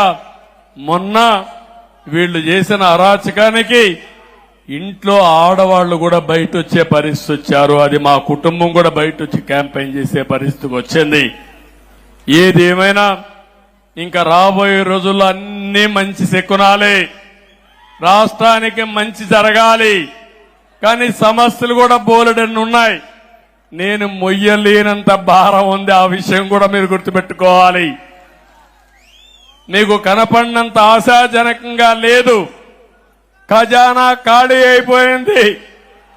అప్పులు విపరీతంగా చేశారు. చాలా మంది అంటున్నారు, నువ్వు ఎట్లా చేస్తావు, నీ దగ్గర డబ్బులు లేవు కదా అని. ఉన్నదే నాకు మనో సంకల్పం, మనోధైర్యం. కష్టాలున్నాయని పారిపోయేవాణ్ణి కాదు. 40 ఏళ్లుగా ఆదరించిన ప్రజానీకం 5 కోట్ల మంది కోసం, మీ భవిష్యత్తు కోసం ఎంత కష్టమైనా పడతాను, ఎంత భారమైనా మోస్తాను. తిరిగి ఈ రాష్ట్రాన్ని గాడిన పెట్టే బాధ్యత నాదని మరొక్కసారి మీ అందరికీ తెలియజేస్తున్నా. ఒక పక్కన నిన్న మొన్న నేను గాని, మిత్రుడు పవన్ కళ్యాణ్ గారు గాని మొత్తం ఒకసారి చూసావు లెక్కలన్నీ. ఇంకా లెక్కేస్తున్నాం, అంతుపట్టడం లేదు మాకు. ఎక్కడెక్కడ అప్పు తెచ్చారో, ఎక్కడెక్కడ ఖర్చు పెట్టారో, ఏ దొంగలు ఎంత దొంగలు చేయబోయారో అన్ని లెక్కలిస్తున్నాం. అందుకే రాబోయే రోజుల్లో మొట్టమొదటి కేబినెట్ లో రాష్ట్ర వాస్తవ పరిస్థితులు మీకు తెలియడానికి 7 వైట్ పేపర్లు పబ్లిసైజ్ చేస్తున్నా. నేను ఒకే ఒక విషయం మిమ్మల్ని అందరినీ కోరుతున్నాను. నేను చాలా సార్లు మీకు ఒక మాట చెప్పాను, ఈ రాష్ట్రం మనది. మేము ఈ రాష్ట్రానికి ట్రస్టీలు మాత్రం. కొంతమంది దొంగలు, స్వార్థపరులు ఈ రాష్ట్రాన్ని మొత్తం దోచేసే ప్రయత్నం చేశారు, మీకు నష్టం చేసే పరిస్థితికి వచ్చారు. అయితే మీలో చైతన్యం వచ్చి రాష్ట్రాన్ని కాపాడుకోవాలని నిలబడి, మొన్న ఎన్నికల్లో ఊహించిన విధంగా చాలా మంది ఎన్నికల ముందు భయపడ్డారు. కానీ పోలింగ్ స్టేషన్కు వచ్చిన తర్వాత ఒక సైలెంట్ రెవల్యూషన్ వచ్చింది, పెద్ద ఉద్యమం వచ్చింది. చరిత్ర తిరగరాసే అవకాశాన్ని మీరు తీసుకున్నారు. అందుకే మేము 7 వైట్ పేపర్లు చూస్తే, 1 రాష్ట్ర ఆర్థిక పరిస్థితి, 2 పోలవరం సాగునీటి ప్రాజెక్టులు పూర్తిగా విధ్వంసం చేశారు, 3 అమరావతిని సర్వనాశనం చేశారు, 4వది మీరు ఒకసారి చూస్తే ఎక్కడ చూసినా మద్యం ఏరులై పారి నాసిరకం మద్యం తెచ్చి ఈ పేద ప్రజల ప్రాణాలు తీసే పరిస్థితికి వచ్చారు. 5వది భూగర్భ ఖనిజ సంపద, ఇసుక, గ్రనైట్, లాటరైట్, ఒకటి కాదు అన్ని దోచుకునే పరిస్థితికి వచ్చారు. అదే సమయంలో ఇంకా 7 సబ్జెక్టులు పెట్టుకుని 7 సబ్జెక్టుల పైన వాస్తవాలన్నీ మేము ముందర పెడుతున్నాం.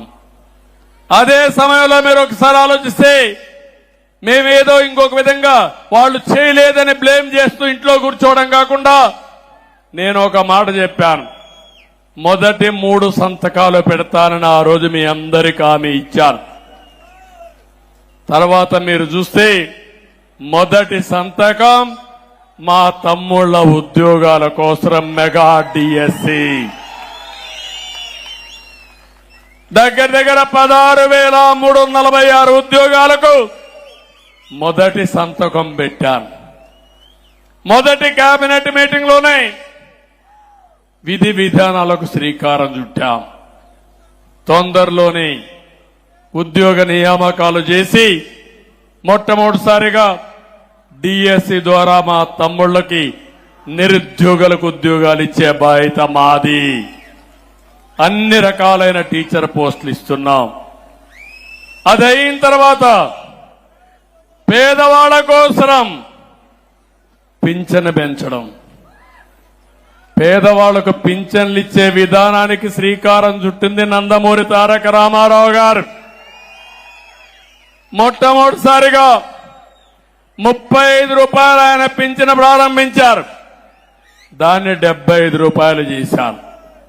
2014 నేను ముఖ్యమంత్రి అయినప్పుడు 200 రూపాయలు 1000 రూపాయలు చేశాను.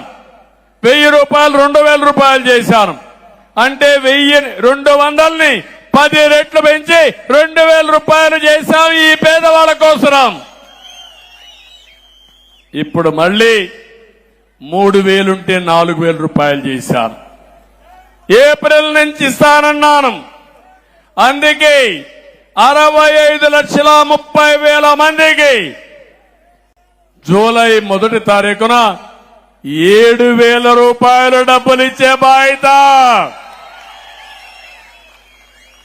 ఆ రోజు ఎన్నికలప్పుడు చెప్పారు, వాలంటీర్లు లేకపోతే మేము ఇంటి దగ్గర పింఛన్ ఇవ్వలేమని. సచివాలయ ఉద్యోగస్తులతో 1 తారీఖున మీ ఇంటికే పింఛన్లు పంపించే కార్యక్రమానికి శ్రీకారం చుట్టాం. అంటే కళ్ళబొల్లి కబుర్లు చెప్పి మభ్యపెట్టి మోసాలు చేసే పాలకులు పోవాలి. ఇంకో పక్కన మీరు చూస్తే వికలాంగులకి 3,000 రూపాయల నుంచి 6,000 రూపాయలు చేసే కార్యక్రమానికి శ్రీకారం చుట్టాను.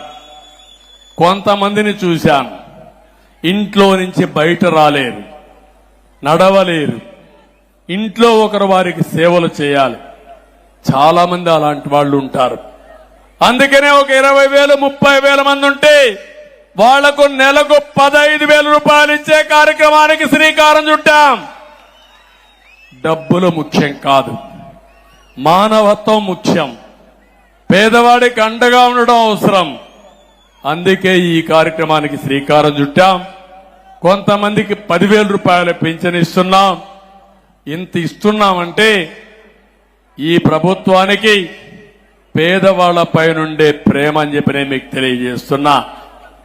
ఇది ఒక కార్యక్రమం పెట్టుకుని 1 తారీఖున ఒక పండుగ వాతావరణంలో ఈ పెన్షన్లు పంచే కార్యక్రమానికి శ్రీకారం చుడుతున్నాం.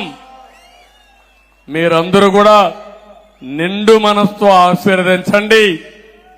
ప్రతి ఒక్కరు కూడా మీరు ఎక్కడికక్కడ ఈ ప్రభుత్వం చేసే మంచి కార్యక్రమాలకి మీరు కూడా అండగా ఉండాలని మిమ్మల్ని అందరినీ కోరుతున్నా.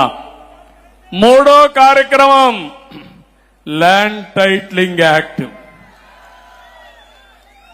ఒక కుట్ర, ఒక మోసం, మీ భూమి కొట్టేసే పరిస్థితులు వచ్చారు. మీ పట్టాదారు పాస పుస్తకం మీద మీ తాత మీ ముత్తాత మీ స్వార్జితం ఆ పుస్తకం పైన బొమ్మ ఉంది. తమ్ముళ్ళు, ఎవరిది బొమ్మ?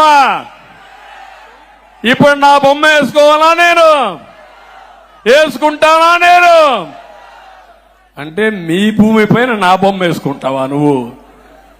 అందుకే చెప్పా, ఆ చట్టంలో కూడా ఇష్టానుసారంగా పెట్టేశాడు.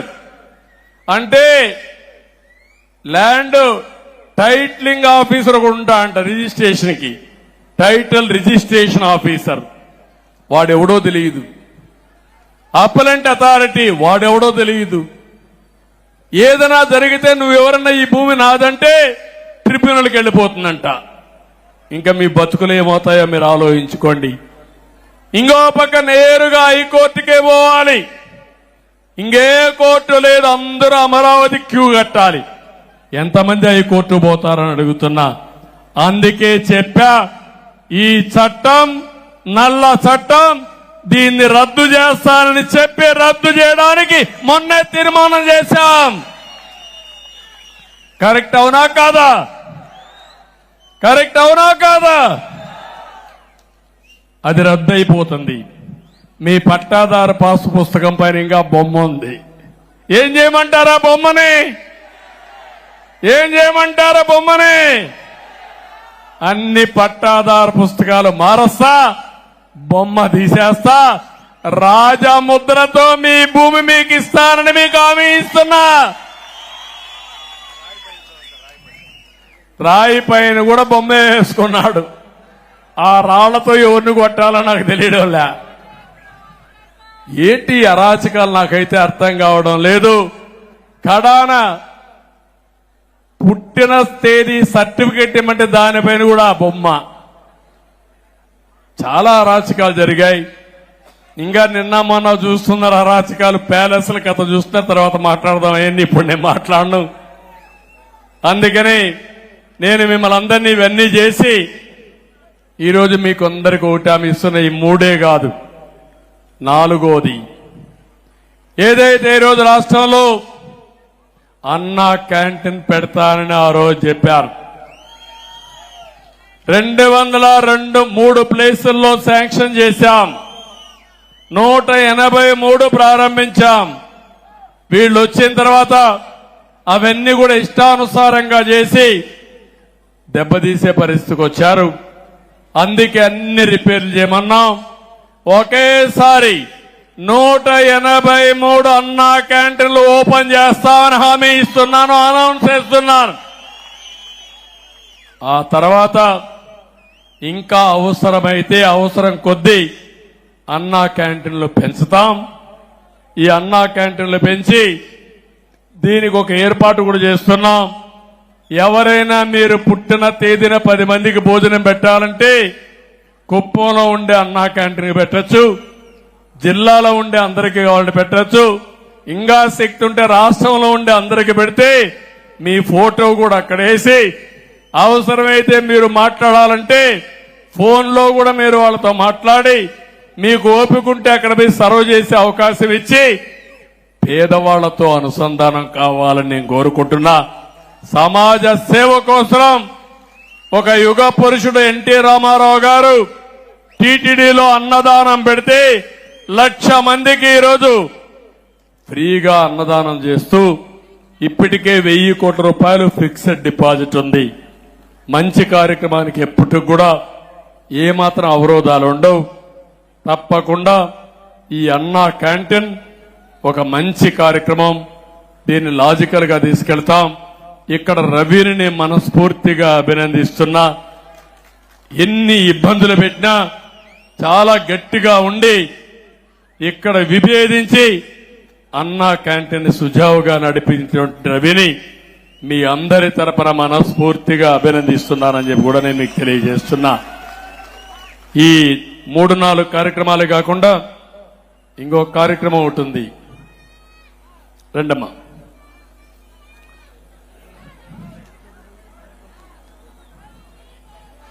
ఇప్పుడు ఇక్కడికి వచ్చినప్పుడు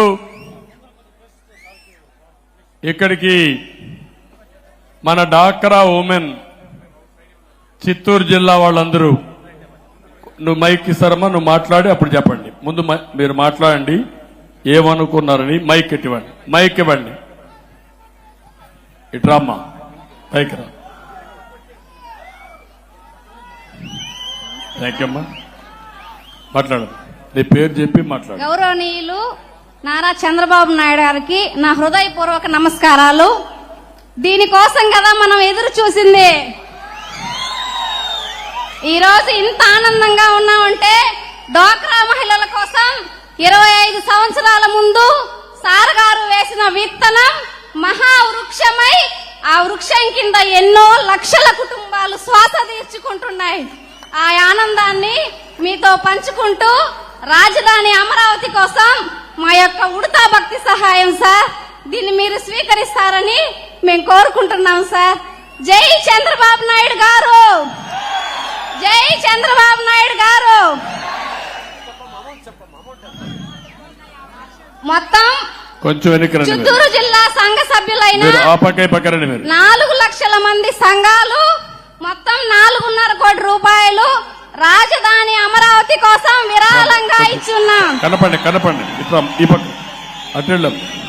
మేము ఇంత మంచి స్థాయికి ఎదగడానికి కృషి చేసిన చంద్రబాబు నాయుడు గారికి, చంద్రబాబు నాయుడు నాయకత్వం, చంద్రబాబు గారి నాయకత్వం, జై చంద్రబాబు నాయుడు, జై తెలుగుదేశం పార్టీ. మాడాలనా అమ్మాయికి అంటే మైక్ రామాడుకో ముందుకు వచ్చి మాట్లాడు.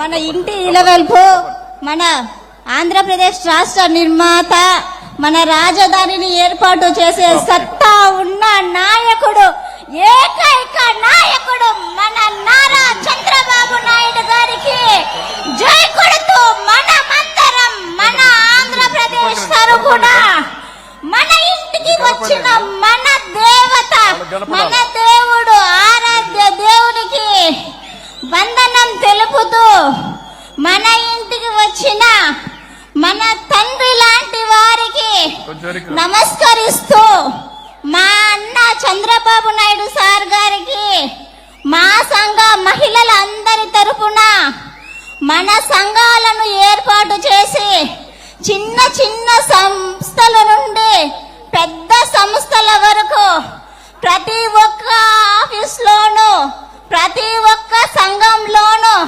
మహిళలకు తమ వంతుగా 30% ఇచ్చి అందరూ సమానంగా ఉండాలని మన మహిళలందరికీ గ్రామాలకెళ్లి సంఘాలను జన్మభూమి కార్యక్రమం కింద గ్రామలక్ష్మి అని ఏర్పాటు చేసి విజయలక్ష్మి మేడంను పిలిపించి సంఘాలకు ట్రైనింగ్ ఇప్పించి సంస్థలను ఏర్పాటు చేసిన ఏకైక నాయకునికి మన అందరి తరపున, మన సంఘ సభ్యుల తరపున, మెప్మా మున్సిపాలిటీ ప్రాజెక్ట్ తరపున మేము 1 కోటి రూపాయలు విరాళంగా ఇస్తున్నాం సార్. దానిని మా అందరి తరపున స్వీకరించాలని మరీ కోరి మనవి చేస్తున్నాం సార్. ఇప్పుడు ఒక వినూత్నమైన అనుభూతి. దగ్గర 95-97 ఆ ప్రాంతంలో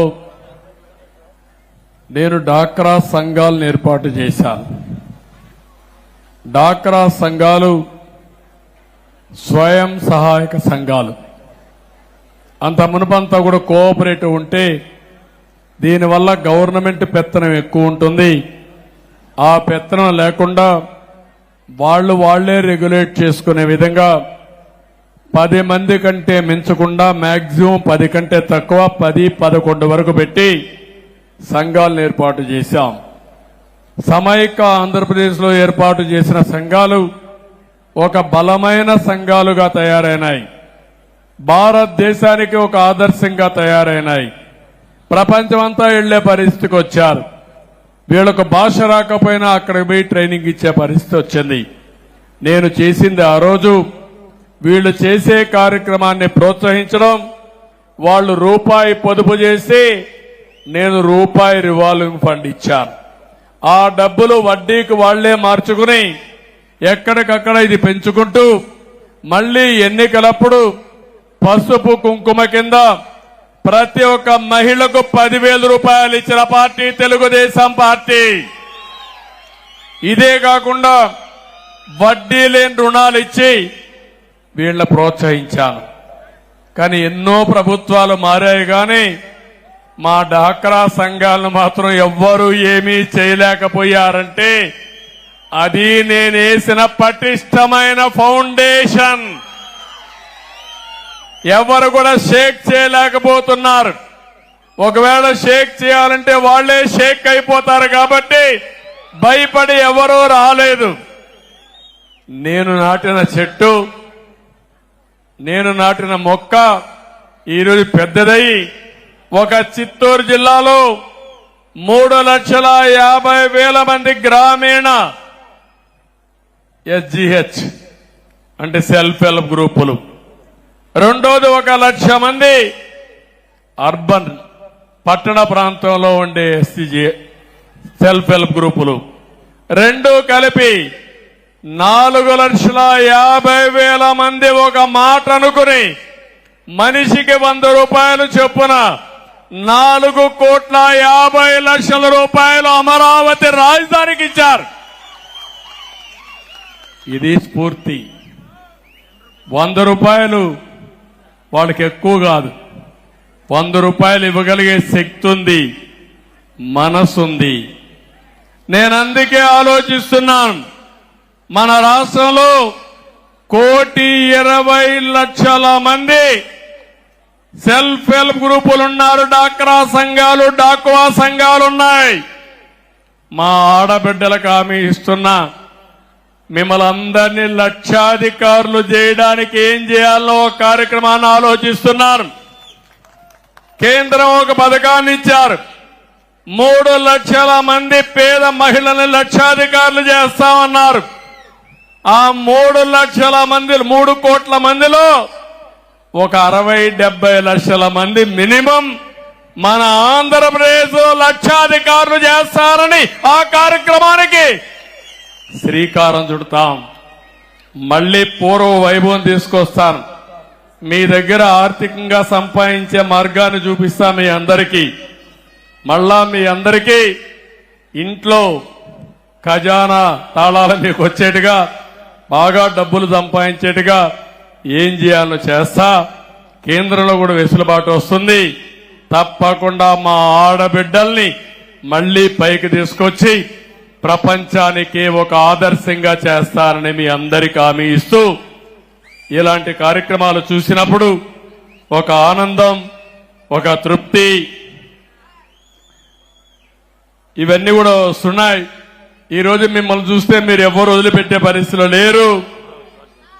ఈరోజు ప్రేమ్ కుమార్ కూడా అమరావతి కోసం 1,00,000 రూపాయలు విరాళం ఇచ్చే పరిస్థితికి వచ్చాడు. ఓసారి నేను ప్రమోట్ చేయడం లేదు కానీ స్వచ్ఛందంగా చాలా మంది ముందుకు వస్తున్నారు. నిన్న ఒక అమ్మాయి వచ్చింది, నాకే ఆశ్చర్యం వేసింది. అమరావతి కోసం ఇంత మునుపు 1,00,000 రూపాయలు ఇచ్చింది బంగారం అమ్మి. నిన్న మళ్లీ వచ్చి 3 ఎకరాలు భూమి ఉంటే ఎకరా భూమి అమ్మి 25 లక్షల రూపాయలు చెక్ తీసుకొచ్చింది. నేను అడిగాను ఆ అమ్మాయిని, ఏమమ్మా నువ్వు 25 లక్షల రూపాయలు ఇస్తున్నావు, నీకుండేది 3 ఎకరాలు, 1 ఎకరా ఇచ్చేస్తున్నావు, నువ్వెట్లా బతుకుతావంటే ఆ అమ్మాయి ఒకే మాట అంది, నాకు అమ్మ లేదు, నాన్న ఒకడే ఉన్నాడు, నాన్న నేను ఇద్దరమే ఉన్నాం, నేను ఎంబీబీఎస్ చదువుకుంటున్నా, మా ఇద్దరి పొట్ట కోసం 2 ఎకరాలు భూమి చాలు, ఈ ఎకరా అమ్మి రాజధాని నిర్మాణానికి ఖర్చు పెడితే కొన్ని లక్షల మంది పొట్ట నింపుకునే పరిస్థితి వస్తుంది, అది మీరు చేయండి సార్ అనే పరిస్థితికి వచ్చింది. అది స్ఫూర్తి. అలాంటి వాళ్ళు చూసినప్పుడు నాకు అనిపిస్తుంది ఇంకా ఈ ప్రపంచంలో మంచి బ్రతికే ఉంది. అవునా కాదా? చెడు వ్యక్తులు కూడా ఉన్నారు, కానీ మంచి బతికుంది. మంచిని బతికించడానికి కొంతమంది ఉన్నారు. అదే మంచి ప్రయోగం. చాలా సంతోషం. మళ్ళా మాట్లాడదాం ఇప్పుడు. దాన్ని ఇలాంటివన్నీ జరుగుతున్నాయి. అందుకే ఈరోజు మళ్లీ అందరికి ఒకటి హామీ ఇస్తున్నా, రేపటి నుంచి 8వ నన్ను ఎమ్మెల్యే గెలిపించారు కాబట్టి, 4వసారి ముఖ్యమంత్రిగా అయిపోయారు కాబట్టి నేనే చేస్తాను, మీరు మాత్రం సహకారం చేయమంటే కుదరదు. మీరు బాగుపడాలంటే గుర్రాన్ని నీటి తొట్టి దగ్గర తీసుకుపోతాం గానీ తాగిచ్చలేము. అవునా కాదా? మీరు ముందుకు రావాలి, మీ కుటుంబాలు బాగుపడాలి. మీ కుటుంబాలు బాగుపడితే నాకు పేరు వస్తుంది, నాకు ఒక తృప్తి. మీరు బాగుపడితే అది చూసి నేను ఆనందపడాలని ఏకైక కోరిక. 8 సార్లు ఓట్లేసిన మీ రుణం తీర్చుకున్నానని ఒక తృప్తి. దీనికి మన నియోజకవర్గంలో కూడా ఈ మధ్య ఒకప్పుడు అందరూ మంచి వాళ్ళు ఉండేవాళ్ళు, కానీ అక్కడక్కడ ఒకరిద్దరు తయారయ్యారు. ఇప్పుడు పుల్లలు పెట్టేవాళ్ళు తయారయ్యారు, కానీ వాళ్ళ గురించి బాధ లేదు. మనందరం ఒకటైతే వాళ్లే మారతారు.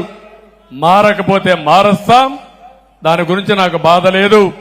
ఈ రోజటి నుంచి మన సంక్షేమం, అభివృద్ధి రెండు కూడా సమాంతరంగా ముందుకు పోవాల్సిన అవసరం ఉంది.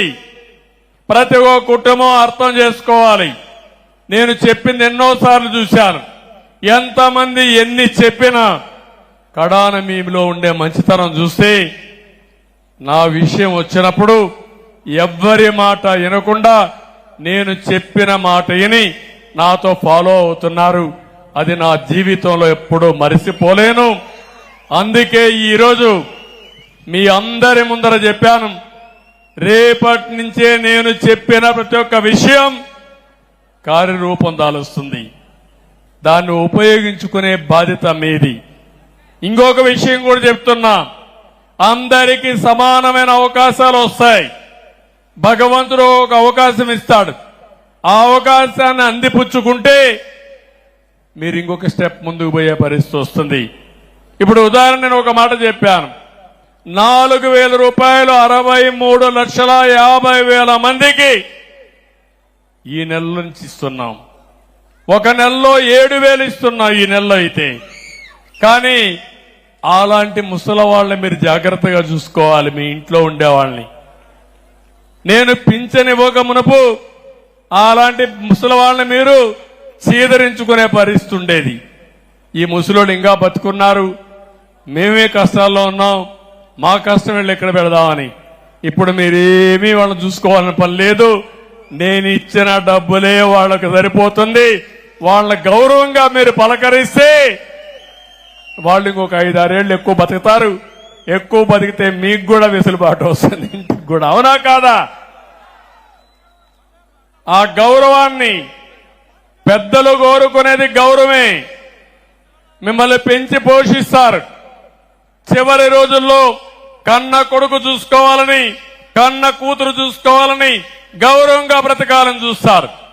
ఆర్థిక ఇబ్బందుల వల్ల కొంతమంది చూసుకోలేకపోతే ఆ బాధ్యత ఈరోజు నేను ఎన్నోసార్లు చెప్పాను, మీ ఇంటికి పెద్ద కొడుకుగా ఉంటా, మిమ్మల్ని ఆదుకుంటానని చెప్పి నా బాధ్యత నేను నెరవేర్చానని చెప్పి నేను మీకు తెలియజేస్తున్నా.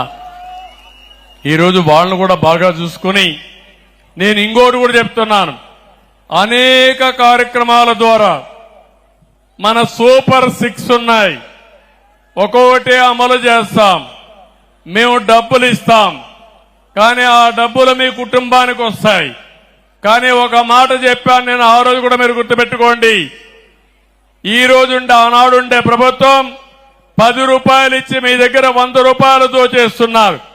నేను వచ్చిన తర్వాత 10 రూపాయల బదులు 15-20 రూపాయలు ఇచ్చి 20 రూపాయల్ని 200, 2,000, 20,000, 2 లక్షలు చేసే మార్గాన్ని చూపిస్తానని ఆ రోజే చెప్పాను. అదే పేదరిక నిర్మూలన, ఆదాయం సంపాదించే మార్గం, అవి చూపించే బాధ్యత నాది. దాన్ని ఉపయోగించుకునే బాధ్యత మీదని మీ అందరికీ తెలియజేసుకుంటూ, ఈరోజు రేపు ఇక్కడే ఉంటా, అందరితో మాట్లాడి ఏమేం చేయాలో చేస్తాం. ఇక్కడే అమరావతి నిర్మాణానికి రామకుప్ప మండలం తెలుగుదేశం పార్టీ 5 లక్షల రూపాయలు ఆర్థిక సహాయం చేయడానికి ముందుకొచ్చారు.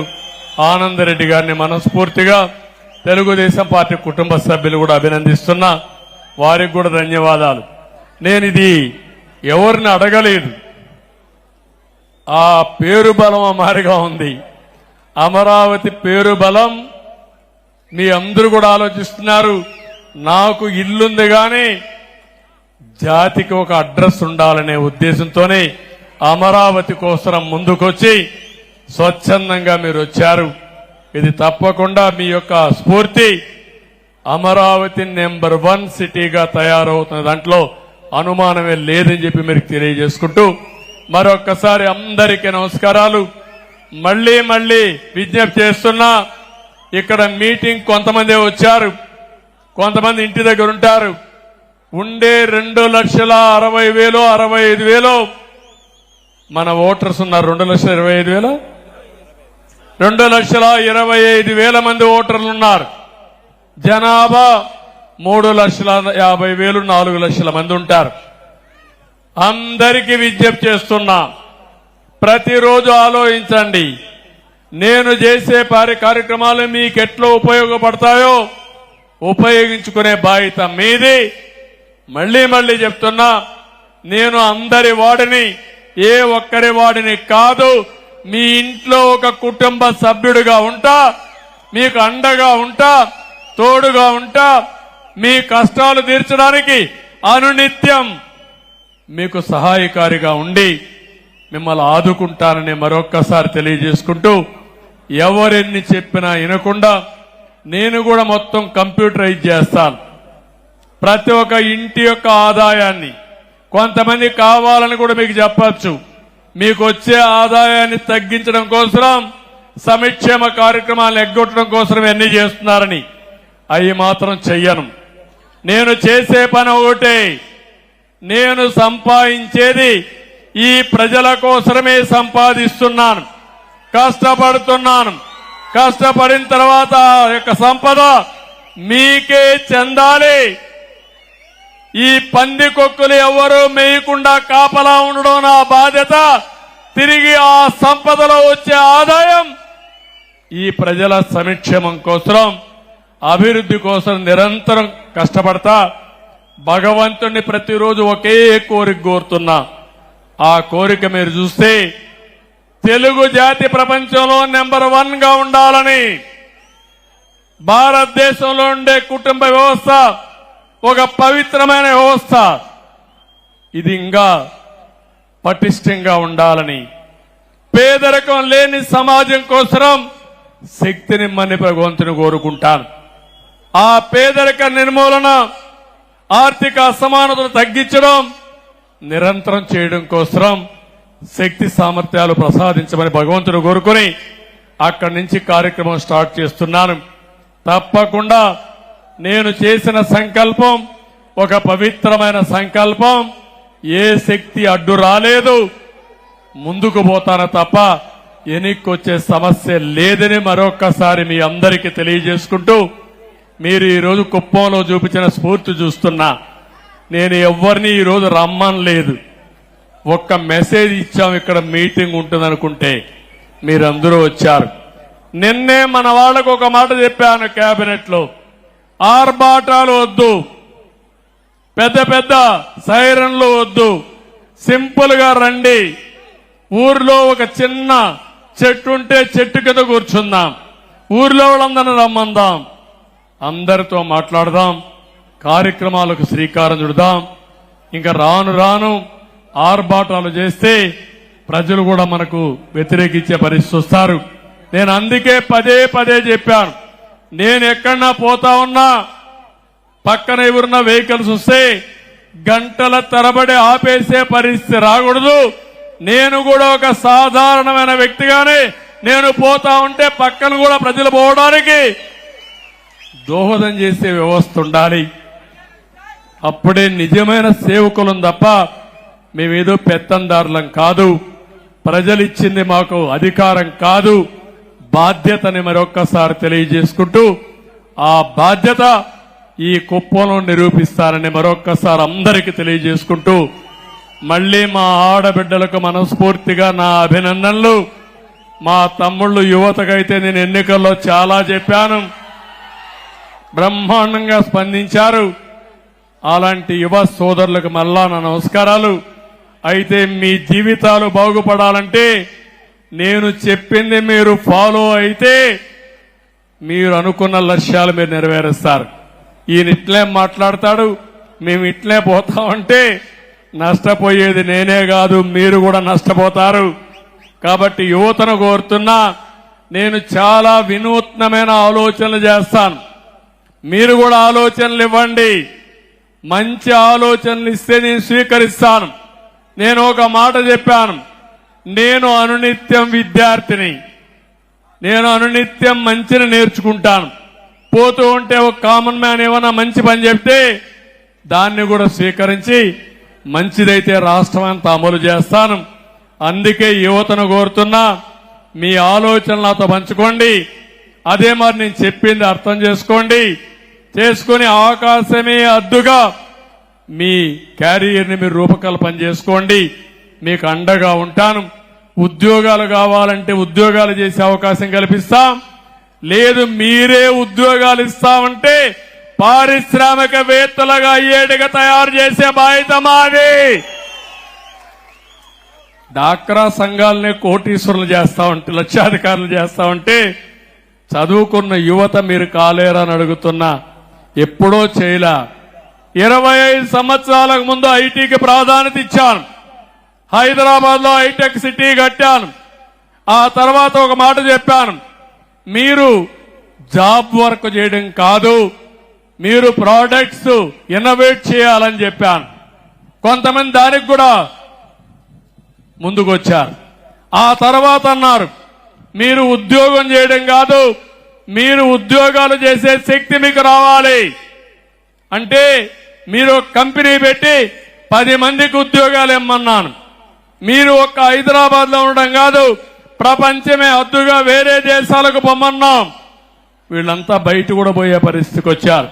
ఈ రోజు నేను సగర్వంగా చెప్తున్నా, గర్వంగా చెప్తున్నా, ప్రపంచంలో అన్ని దేశాల్లో ఉండి ఆ దేశస్తుల కంటే ఎక్కువ తలసరి ఆదాయం సంపాదించేది భారతీయులు. అందులో 33%, 30% ఉండే తెలుగు జాతి, తెలుగు వారు. అది నాకు గర్వ కారణం. ఎన్నేండ్లు?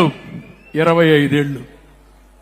100 ఏళ్లు కాల, 200 ఏళ్లు కాల, 25 ఏళ్లలో మార్పు వచ్చింది. ఒకప్పుడు నా కళ్ల ముందర నేను చూశాను కరెంటు లేని రోజులు, రోడ్లు లేని రోజులు. స్కూలుకు పోవాలంటే వాగుల్లో, వంకల్లో, కొండల్లో నడుచుకుంటూ, నేను కూడా 7 కిలోమీటర్ల హై స్కూల్కి పోవాలంటే భోజనం క్యారియర్ పట్టుకొని, ఫుడ్ పాకెట్లు పెట్టుకొని తెల్లవారితో పోయి సాయంత్రానికి వచ్చి మళ్ళా తెల్లవారితో పోయేవాళ్ళం. అలాంటి మామూలు స్కూల్లో చదివి ఒక పట్టుదలతో ఎమ్మెల్యే అయ్యి ఇప్పుడు ముఖ్యమంత్రిగా 4 సార్లు 9 సార్లు ఎమ్మెల్యే అయ్యానంటే అది మీ ఆశీస్సులు, ఒక పట్టుదల. ఏదైనా సాధ్యం. నేను ఎందుకు ఇవన్నీ చెప్తున్నానంటే చాలా మంది కనిపిస్తుంది, సార్ ఇట్లే మాట్లాడుతూ ఉంటాడు, ఈయన ఎప్పుడు ఆకాశంలో నిచ్చినేస్తాడు, అది మా వల్ల అవుతుందా అని మీరు అనుకుంటానే ఉంటారు. కానీ మొన్న కూడా మీరు చూడండి, నాకు వచ్చిన కష్టాలు ఎవరికైనా వస్తాయా 5 సంవత్సరాల్లో అని అడుగుతున్నా. మిమ్మల్ని ఊహించుకున్నారా అని అడుగుతున్నా. 14 సంవత్సరాలు మాజీ ముఖ్యమంత్రిని, 15 సంవత్సరాల అపోజిషన్ లీడర్ని. ఏ తప్పు చేయకపోయినా ఎన్ని ఇబ్బందులు వచ్చాయో చూశారా అని అడుగుతున్నా. ఎక్కడన్నా మనోసంకల్పం తగ్గిందా అని అడుగుతున్నా. మనోధైర్యం సడలిందా అని అడుగుతున్నా. దానికి కారణం నేను నమ్మిన విధానం. నేను తప్పు చెయ్యలేదు కాబట్టి ఎవ్వడికి నేను భయపడవలసిన అవసరం లేదనే ఉద్దేశంతో ముందుకెళ్ళా. కొన్నిసార్లు అయితే అవన్నీ ఇప్పుడు చెప్తే బాగుండదేమో కానీ నేను ఒకే మాట చెప్పాను. వెంకటేశ్వర స్వామికి బ్రహ్మోత్సవాల సందర్భంగా పట్టు వస్త్రాలు, లాంఛనాలు సమర్పించే సమయంలో నేను పోతా ఉంటే 23, 24 క్లేమోర్ మైన్స్ బ్లాస్ట్ చేసినప్పుడు కూడా భయపడలేదు. నా ప్రాణానికి నేను భయపడను.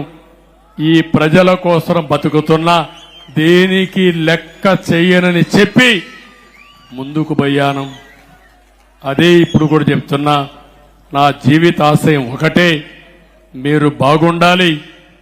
ఆంధ్రప్రదేశ్లో ఉండే ప్రజానీకం కష్టాలు లేకుండా ఆనందంగా ఉండి, పేదరికం లేకుండా సుఖంగా ఉండి, మీరు మీ కుటుంబ సభ్యులు ఆనందంగా ఉంటే అది చూసి ఆనందపడే వ్యక్తిని నేను. ఈ రాష్ట్రమే నా కుటుంబం. ఈ రాష్ట్రం కోసం, నా కుటుంబం కోసం ఎలాంటి త్యాగాలు చేయడానికని నేను సిద్ధంగా ఉన్నానని మరొక్కసారి మీ అందరికీ తెలియజేసుకుంటూ, మళ్ళీ మా తమ్ముళ్ళు చూస్తున్నా అరచేతుల్లో ఆరతులిచ్చే పరిస్థితికి వచ్చారు. ఇవన్నీ కూడా స్ఫూర్తిదాయకంగా మీరు చేసే పనులు చూసిన తర్వాత నాకు అనిపిస్తుంది, నేను ఎంత కష్టపడినా, ఎన్ని జన్మలు ఎత్తినా ఎన్ని జన్మలెత్తి మీకు సేవ చేసినా మీ రుణం తీర్చుకోలేను. కానీ ఒక నమ్మకం ఉంది, మళ్ళీ ఒక చరిత్ర తిరగ రాయడానికే ఈ రోజు మీరందరూ ఎంపిక చేసుకున్నారు. ఆ చరిత్ర తిరగరాస్తా మీ మనస్సుల్లో శాశ్వతంగా స్థానం సంపాదించడానికి అనునిత్యం పనిచేస్తానని మరొకసారి మీ అందరికీ తెలియజేసుకుంటూ, మరొకసారి పేరు పేరున ప్రతి ఒక్కరికి నా నమస్కారాలు, ధన్యవాదాలు. మళ్లీ మళ్లీ వస్తానే ఉంటా. ఇవన్నీ సెట్ అయ్యే వరకు 3 నెలలకు ఒకసారి వస్తా, సెట్ చేస్తా. సెట్ చేసిన తర్వాత మానిటర్ చేస్తా. మానిటర్ చేసి మీరందరూ ఆనందంగా ఉండే వరకు మీకు అండగా ఉండే బాధ్యత నాది నాది నాదని మరొక్కసారి విజ్ఞప్తి చేస్తూ అందరికీ తెలియజేసుకుంటూ సెలవు తీసుకుంటున్నా. నమస్కారాలు, ధన్యవాదాలు. Thank you. అందరికీ శిరస్సు వంచిన నమస్కారాలు తెలియజేస్తున్నా. ఇక్కడే రవి అన్నా క్యాంటీన్ నడుపుతుంటే నడిపిన దానికి 700. ఇక్కడ ఒక ల్యాండ్ ఇవ్వమన్నాడు, పార్టీ ఆఫీసులు ఇస్తాను కూడా చెప్పాను. ఎప్పుడు అధికారంలో ఉన్నా అపోజిషన్ లో ఉన్నా సిబిఎన్ పేరుతో శాశ్వతంగా అన్నా క్యాంటీన్ రన్ చేయాలని రవి అభిప్రాయం. తప్పకుండా రవి, అది జయప్రదం అవుతుంది. నువ్వు ముందుకెళ్ళు, అన్ని విధాలు సహకరిస్తాం. Thank you. అందరికీ చెప్తూ ఇక్కడ ఉండే తెలుగుదేశం పార్టీ కుటుంబ సభ్యులకు ప్రత్యేకంగా నా నమస్కారాలు, ధన్యవాదాలు. రాష్ట్రం మొత్తం తెలుగుదేశం పార్టీ కార్యకర్తలు గాని, జనసేన కార్యకర్తలు గాని, జన సైనికులు గాని, బీజేపీ కార్యకర్తలు నాయకులు గాని ఈసారి నా జీవితంలో చూడని ఐక్యత, చూడని పట్టుదల వచ్చింది. అందరూ సమిష్టిగా పనిచేశారు. వీళ్ళందరి సమిష్టి కృషి ఫలితమే ఈరోజు బ్రహ్మాండమైన హిస్టారిక్ ఎన్నికల రిజల్ట్స్ వచ్చాయి.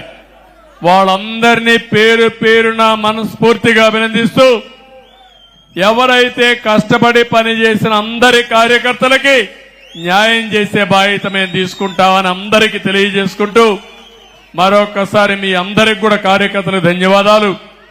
ప్రజలు ఓట్లేయాలని సంకల్పం ఉన్నా వాళ్లకు నాయకత్వం ఇచ్చేది మీరు. రేపు ఏదైనా మంచి చేయాలన్నా మళ్లీ వాళ్ళకు అండగా ఉండేది మీరు. అలాంటి మిమ్మల్ని అందరినీ అభినందిస్తూ, అక్కడే ఎంఆర్పీఎస్ కూడా బ్రహ్మాండంగా పనిచేశారు. వాళ్ళను కూడా మనస్ఫూర్తిగా పనిచేస్తున్నా. ఎన్నికల ముందే చెప్పాను, ఏబిసిడి కేటగరైజేషన్ జిల్లాల వారీగా పెడతామని కూడా నేను చెప్పాను. దానికి కూడా కట్టుబడి ఉంటాం. అన్ని వర్గాల న్యాయమే ఎన్డీఏ అభిమతం. అందరికీ న్యాయం చేస్తామని మరొక్కసారి తెలియజేసుకుంటూ అందరికీ నమస్కారాలు. జై హింద్.